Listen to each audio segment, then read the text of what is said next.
नमस्कार साथियों, हिंदी स्टेनो बढ़ोत वाले चैनल में आपका हार्दिक स्वागत है। आज की डिक्टेशन रामधारी गुप्ता खंड 1 से प्रतिलेखन संख्या 71 व 72 से 100 वर्ड पर मिनट की स्पीड से होगी। तो आइए शुरू करते हैं। डिक्टेशन शुरू होगी 5 सेकंड बाद।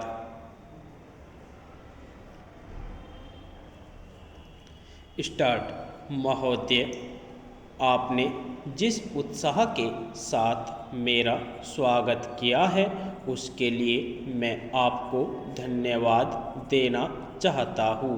आपने ठीक ही कहा है कि मेरा यहाँ आना पहली बार नहीं है।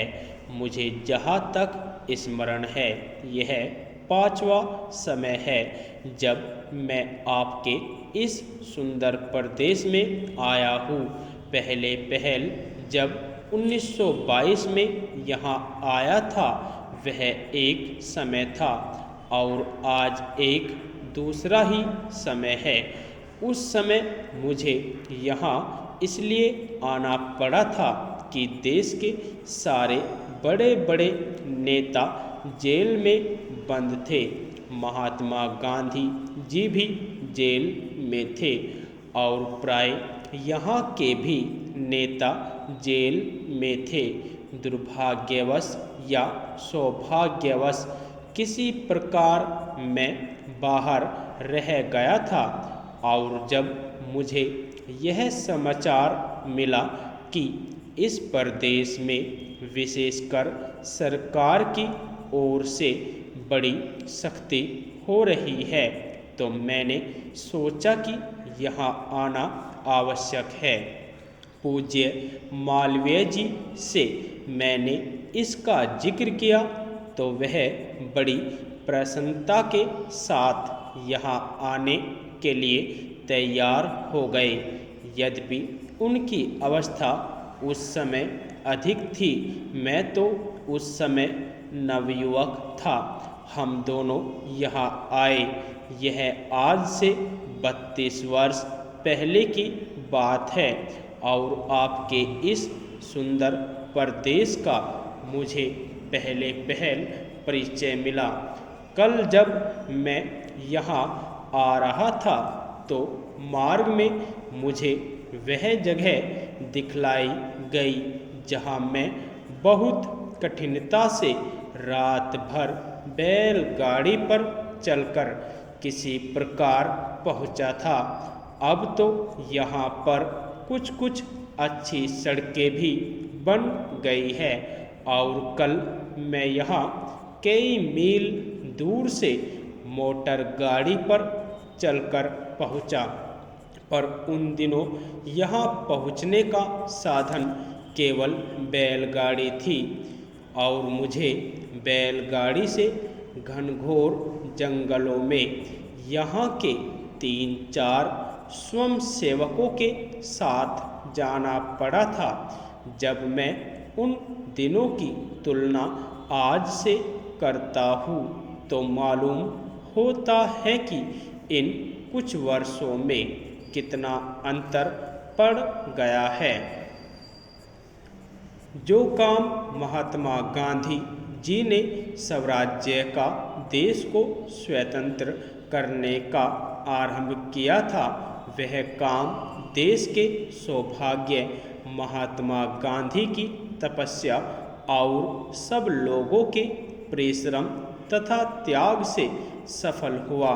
5-6 वर्ष बीत चुके जब से हम स्वतंत्र होकर पूरे दायित्व के साथ अपने देश का शासन चला रहे हैं।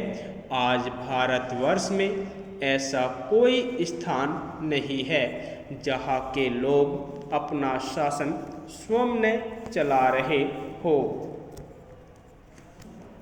महोदय, हमारा जो संविधान तैयार हुआ है उसमें भी इस बात का प्रयास किया गया है कि देश में लोकतंत्र पूरी तरह से लागू किया जाए और जनता को लोकतंत्र की सारी सुख सुविधा मिल सके। सबसे पहले मैं आपको इस बात के लिए धन्यवाद देना चाहता हूँ कि आपने मुझे इस सम्मेलन में कुछ कहने का अवसर दिया है। आपके सामने जो विषय आएंगे वे इतने महत्व के हैं कि प्रत्येक हिंदुस्तानी, चाहे वह किसी भी काम में लगा हो, उन पर कुछ न कुछ ध्यान अवश्य देता होगा। यह एक मानी हुई बात है कि बच्चा जैसा तैयार किया जाता है वह बड़ा होने पर वैसा ही निकलता है। शिक्षा का काम यही है कि उसको अच्छी तरह से सुलझे तरीके पर तैयार करे और उसको इस योग्य बनाए कि उसे जिस किसी भी काम में लगाया जाए वह उस काम को कुशलता और सफलता के साथ पूरा कर सके। हमारे देश में जो शिक्षा पद्धति अभी तक जारी है वह नई नहीं है, बल्कि यदि मैं यह कहूँ कि वह 125 वर्ष पुरानी है तो गलत नहीं होगा। 125 वर्ष पहले जिस उद्देश्य को सामने रखकर यह शिक्षा पद्धति जारी की गई थी वह उद्देश्य अब नहीं रहा, पर शिक्षा पद्धति अब तक लगभग वही है। मैं मानता हूँ कि इस बात का प्रयत्न किया जा रहा है कि उसमें परिवर्तन किया जाए जिससे हमें अपनी आवश्यकताओं की पूर्ति में सहायता मिल सके। जहाँ तक मुझे मालूम है इस काम में अभी तक हम सफल नहीं हुए हैं। मैं तो शायद यह भी कह सकता हूँ कि उस शिक्षा पद्धति को बदलने में जो प्रयास किया जाना चाहिए था वह अभी तक नहीं किया गया है। इस देश में या सभी देशों में शिक्षा के 3 भाग होते हैं।